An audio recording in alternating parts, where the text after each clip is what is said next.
오늘 우리에게 주신 하나님의 말씀은 디모데전서 6장 11절에서 12절 말씀입니다. 오직 너 하나님의 사람아, 이것들을 피하고 의와 경건과 믿음과 사랑과 인내와 온유를 따르며 믿음의 선한 싸움을 싸우라. 영생을 취하라. 이를 위하여 내가 부르심을 받았고 많은 증인 앞에서 선한 증언을 하였도다. 오늘 이 말씀에 많은 은혜 받으시기 바랍니다. 이 산티아고 순례길은 매일매일 아프지 않고 어려움이 없고 하루에 25km 정도를 걸어도 30일, 한 달이 걸리는 것이고 좀 늦으면 며칠 더 걸리는 길입니다. 짧지 않은 길입니다. 저자는 인생 레이스의 7가지 법칙을 한 꼭지에서 얘기하면서 본인이 산티아고 길을 걸으면서 우리 인생에도 일정한 산티아고 순례길과 같은 구간이 있고 정해진 시간이 있고 또 가야 하는 목표점이 있다면 어떤 원칙을 가지고 내 인생을 살아갈까 하는 걸 생각해 봤다는 것이죠. 초기 교회운동, 신앙운동을 일으켰던 바울의 신앙 여정의 원칙을 따라서 7가지를 한번 여러분들이 잘 살펴보시면 좋을 것 같습니다. 첫 번째로 저자가 얘기하는 인생의 레이스의 7가지 원칙은 자기 페이스를 잃지 말라는 것입니다. 많은 사람들이 실제로 인생을 살아가지만 인생의 경주를 걸을 때 나의 페이스를 잘 모릅니다. 자기 페이스를 모르는 사람은 반드시 오버페이스하게 되어 있습니다.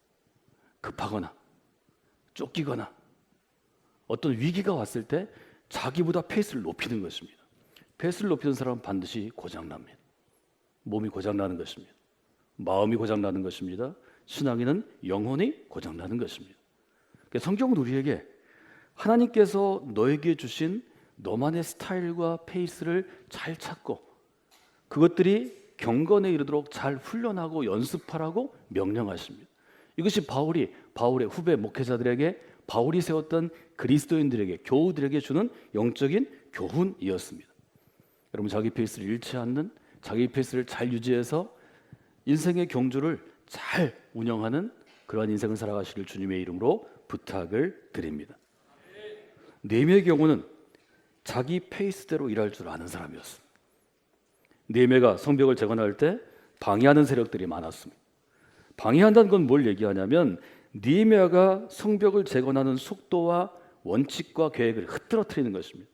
페이스를 흐트러뜨리는 것입니다.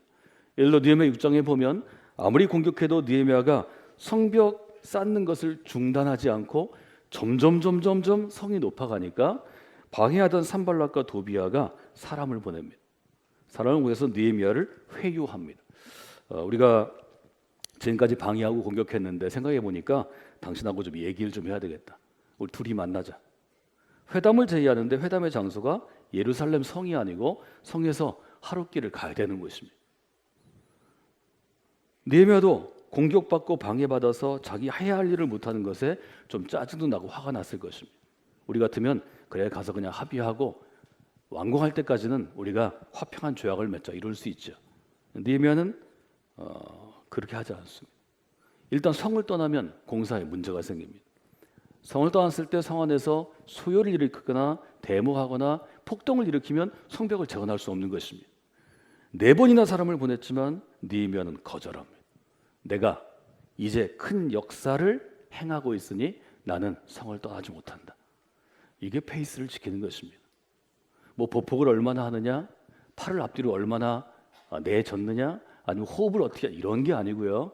전체 인생의 페이스를 조절하는 것은 훨씬 더 큰 사이즈로 돌아봐야 합니다.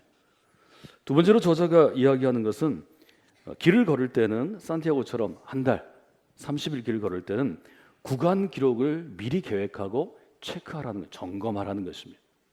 이것은 매우 중요한 것입니다. 하루 걸으면 그날 내가 얼마를 걸었고 어떤 컨디션이고 지금 내 몸 상태가 어떻고 어디가 아프고 어디는 좋고를 기록하고 체크해야 한다는 것입니다. 그래야 그 다음 날을 걸어갈 수 있고 하루하루가 쌓여서 한 달 800km를 걸어갈 수 있다는 거죠. 중요한 점이 있습니다. 구간 기록을 여러분들이 계획한 다음에 실제로 실행하고 체크할 때 그때 가장 공들여 빨간 펜으로 적어야 하는 기록이 있습니다. 많은 경우에 우리들은 내가 노력한 것보다 더 어떤 좋은 일이 생겨서 그러니까 믿음 없는 사람들로 얘기하면 운이 좋아서 성공을 거둘 때가 사실 우리 인생에 많이 있습니다. 아이들을 예로 들면 아이들이 예를 들어서 25문제를 어떤 과목의 시험을 본다 그러면 여기에 평소에 한 80점쯤 맞을 수 있는 아이인데 어느 날 92점을 맞아올 수 있습니다. 80점 맞을 수 있는 아이는 20개를 맞출 수 있는 아이입니다. 자기가 아는 게 20개면 나머지 5개는 찍는 것입니다. 5개를 찍었는데 그중에 3개를 맞아서 90점이 될 수 있습니다. 너무 좋아하죠. 여러분도 좋아하고 아이도 좋아합니다.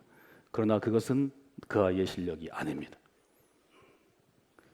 내가 여기서 92점을 맞았기 때문에 그것만을 기억하면 그 아이는 그 다음에 반드시 실패하게 되어 있습니다. 80점 정도의 실력이면 운으로 맞은 것은 나의 것이 아니라고 갈라낼 줄 알아요.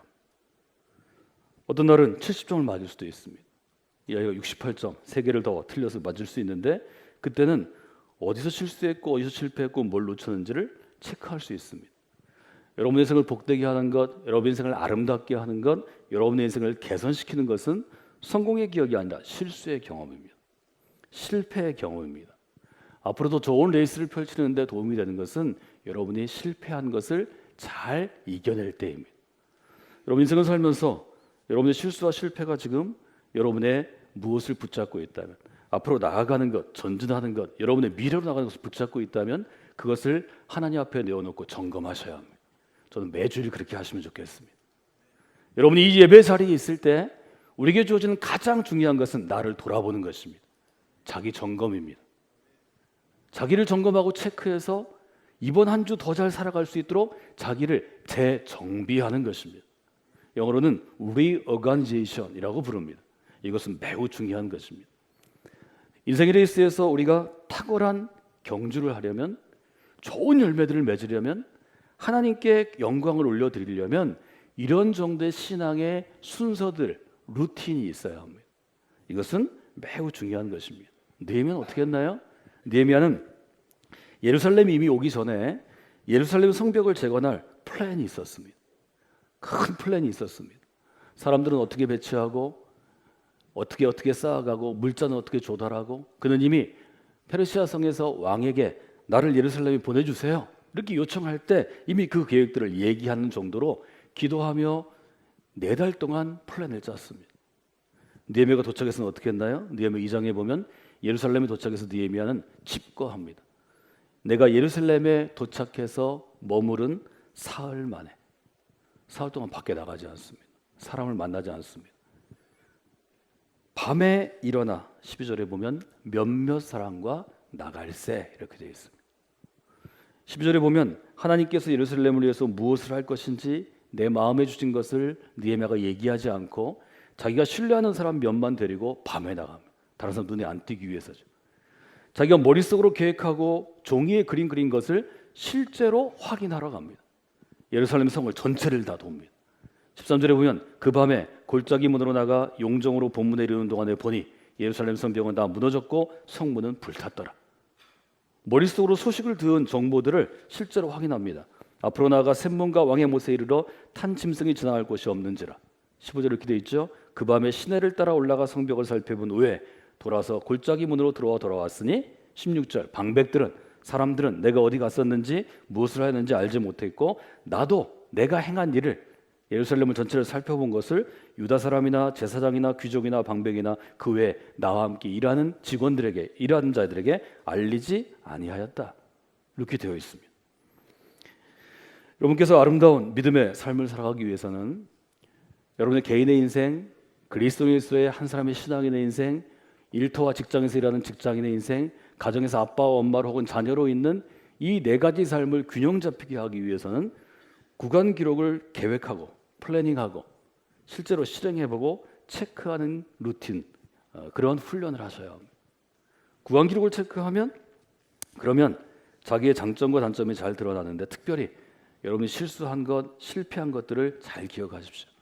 하나님이 그 실수와 실패를 어떻게 보응해 주시는지, 보답해 주시는지, 혹은 회복하게 해주시는지를 잘 보셔야 합니다. 이게 신앙생활 잘하는 것입니다. 여러분 운으로 잘한 것, 하나님이 도와주셔서 잘한 것 감사하고 잊으십시오. 그것은 여러분의 능력이 아닙니다. 많은 사람들이 10번 했는데 한 번 한 거를 자기 능력이라고 얘기합니다. 그것은 능력이 아닙니다. 그것은 하나님의 도우심인 것입니다. 어쩌다 된 것입니다. 인생은 거기에 맞춰 계획하면 100% 실패하는 것입니다. 여러분이 10번을 했는데 7번쯤 한 것이 여러분의 평균 에버리지 실력입니다. 6번까지는 괜찮습니다. 5번도 평균 실력은 아닙니다. 뭔가를 10번 하면 7번은 같은 결과가 나와요. 그게 내 실력입니다. 여러분 실력을 알고 실력에 맞추어 인생을 살고 그 실력만큼 결과가 나왔을 때 감사하는 삶을 살아야 합니다. 그렇지 않으면 불평하는 사람이 되고 불만하는 사람이 되고 실패한 원인을 다른 사람에게 돌리는 사람이 됩니다. 이것은 인생의 패착이 됩니다. 여러분들이 긴 인생길에서 하나님의 은혜를 힘입을 뿐이 아니라 지혜로운 인생을 사시는 분들이 되시면 좋겠습니다. 세 번째 원칙 보면 지난 레이스에 집착하지 말라 이렇게 되어 있는데요. 지나간 레이스를 자꾸 생각하고 뒤돌아보면 오늘의 레이스를 망칠 수 있습니다. 오늘의 레이스를 망치면 내일도 망칠 수 있습니다. 여러분 긴 레이스에서는 중요한 것은 어제가 중요한 게 아닙니다. 오늘 잘 걸어야 하는 것입니다. 내일은 더 잘 걸어야 하는 것입니다. 바울은 이것에 대해서 아주 분명하게 얘기합니다. 나는 이전 것은 잊어버리고 하나님께 주는 부름의 상을 위해서 앞으로 달려갑니다. 이렇게 표현합니다. 우리 신앙이 위대한 것은 무엇일까요? 그리스도의 가르침이 위대한 것은 무엇일까요? 우리를 과거에 붙잡힌 사람이 아니라 과거를 잊어버리고 혹은 놓아두고 새로운 미래를 향해서 나아가게 하는 앞으로 나아감, 전진과 진보와 결단입니다.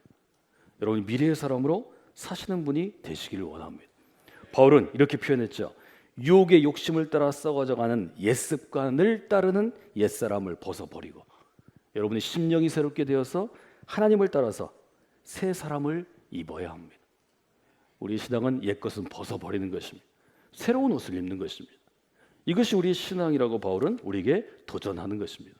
네 번째 원칙은 이와 연결되는 것인데요. 한국 사람이 특별히 약한 것입니다.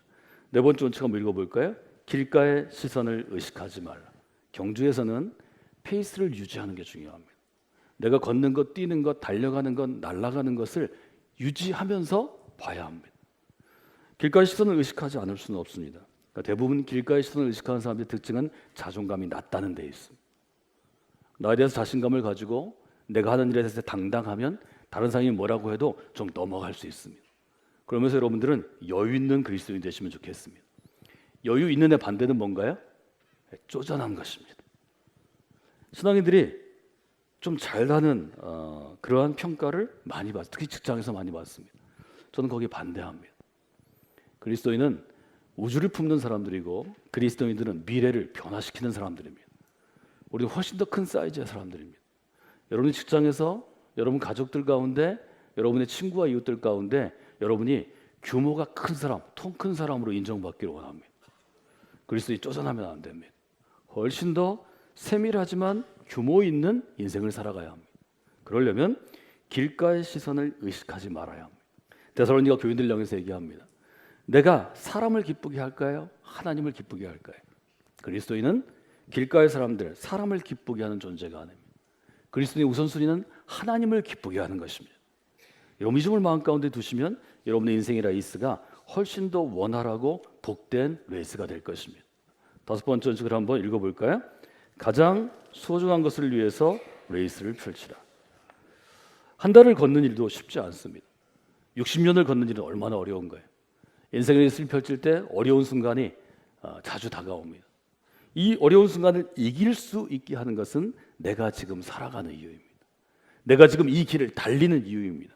내가 지금 이 인생의 경주 가운데 있는 이유입니다. 이게 흔들리면 사람은 허무해집니다. 쓸쓸해집니다. 외롭습니다. 후회가 됩니다.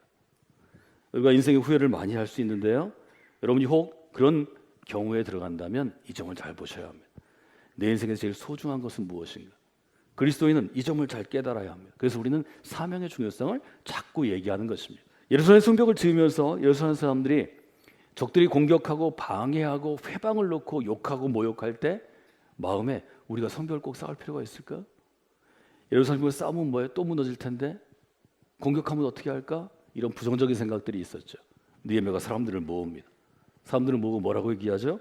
느헤미야서 4장 14절 너희는 너희를 방해하는 그들을 두려워하지 말아라. 하나님을 기억하라. 그리고 뭐라고 얘기하죠? 너희 아들과 딸을 위하여, 너희 아내와 남편을 위하여, 너희 형제와 자매를 위하여, 내가 알고 있는 가까운 가족들을 위하여 싸우라. 이것은 느헤미야가 얼마나 탁월한 하나님의 사람인지를 우리에게 보여주는 것입니다. 여러분, 인생의 마지막 길에서 좀 덜 허무하고 덜 쓸쓸하고 여러분이 감사함으로 인생을 마무리하기 위해서는 인생의 레이스를 펼치는 소중한 것이 무엇인지를 잘 생각해야 합니다. 그 소중함이 하나님으로부터 말미암은 것이기를 원합니다. 여러분의 욕심으로부터 인생의 레이스를 펼치면 여러분 반드시 후회하게 될 것입니다. 눈에 보이는 것이 지금 여러분의 인생의 경주를 펼치는 이유라면 여러분 후회하게 될 것입니다. 바울은 도전합니다. 눈에 보이지 않는 것이 우리가 살아가는 이유가 돼야 합니다. 이것은 너무 중요한 것입니다.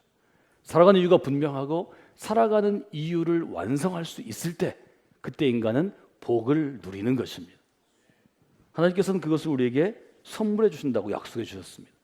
여러분 모두가 그런 복 있는 분들이 되시기를 원합니다. 6원칙 한번 읽어볼까요? 상대를 보지 말고 목표를 보고 나아가라. 우리에게 중요한 것은 결승점에 들어가는 것입니다. 우리가 제일 많이 낙오하는 것은 상대편을 자꾸 보기 때문에. 여러분 인생의 레이스는 상대가 없습니다. 인생의 레이스에서 가장 큰 상대는 누구냐면 자기 자신입니다. 자기 자신을 극복하고 성장하는 사람이 인생의 레이스를 완주할 수도 있고요. 인생의 레이스에서 행복함을 누리기도 하고 인생의 레이스에서 다른 사람을 돕기도 합니다. 여러분 인생을 무너뜨리는 제일 큰 적은 또 누굴까요? 나 자신입니다. 여러분 그리스도 신앙은 너무 분명한 것입니다. 너 자신을 비추어 보아. 너 자신을 돌아보아. 너 자신을 시험해서 그래서 우리가 인생을 사는 것입니다. 여러분 상대를 보지 말고 목표를 향해 나아가야 합니다. 느헤미야가 어떻게 방해와 공격과 음모에도 불구하고 예루살렘 성벽을 쉬운 2날 52일 만에 재건할 수 있었나요? 공격해도 그는 일했습니다. 방해해도 일했습니다. 백성들이 일을 하지 않겠다고 데모를 해도 그는 일했습니다. 느헤미야 6장에 보면 그렇게 되어 있죠. 내 수하의 절반은 일하고 절반은 갑옷을 입고 창과 방패와 활을 가졌고 절반은 일하고 절반은 경계했다는 것입니다. 하루도 일하는 것을 쉬지 않았습니다. 여러분 인생의 레이스 가운데 상대를 보지 않고 목표를 보고 나아가는 분들이 되시기를 원합니다. 드디어 마지막 원칙입니다. 마지막 원칙은 저희가 성서들에서 늘 강조하던 것입니다. 여러분 이렇게 썼어요. 한번 읽어볼까요? 포기하지 말고 끝까지 달리라. 아무리 탁월한 능력을 갖고 있어도 포기하면 결승점에 이르지 못하는 것입니다. 아무리 좋은 구간 기록을 갖고 있는 레코더, 기록자라도 끝까지 달려야 결승점에 가는 것입니다. 인생의 경주에서 제일 중요한 것은 조금 구간 기록이 늦어도 내 주법이 허술해도 결승점에 도달하는 것입니다. 저희 바이블 칼리지 성서대학에서 여러분과 늘 매주 제가 권하는 게 있습니다. 하나님의 말씀을 이해하고 붙잡고 살아가는 것은 3가지 원칙이 있을 뿐입니다. 끝까지 쉼 없이 계속해서. 인생의 레이스도 마찬가지입니다. 주님은 여러분이 그 마지막 결승전에 밟을 때 여러분을 안아주실 것입니다. 수고했다. 여기까지 오느라고 얼마나 고생했니? 여기까지 오는 동안에 어떻게 행복하게 잘 왔니? 즐겁게 왔니? 어려운 점은 없었고? 여러분 주님은 그걸 물어보시는 거지. 여기까지 오면서 너 몇 명 추월했니? 몇 명을 길 밖으로 발로 차서 넘어뜨렸니? 몇 명을 어떻게 했니? 이런 걸 물어보시는 게 아니에요. 주님의 관심은 거기에 있는 게 아니에요. 이것이 우리가 인생의 레이스에서 배우는 위대한 교훈입니다. 여러분 이 원칙들을 알아도 이 원칙대로 살지는 못하면 저도 이렇게 살 수 없습니다. 그러나 이 원칙들을 세우고 살려고 노력하는 건 중요합니다. 원칙을 지키려고 노력하면 하나님이 여러분의 삶을 도와주십니다. 우리는 그 도우심 가운데 더 나은 그리스도의 삶으로 나아가는 것입니다. 이 7가지 원칙, 또 바울이 얘기했던 4가지 원칙을 여러분의 마음 가운데 두시고 여러분의 삶의 원칙들을 스스로 한번 만들어 보시면 좋겠습니다.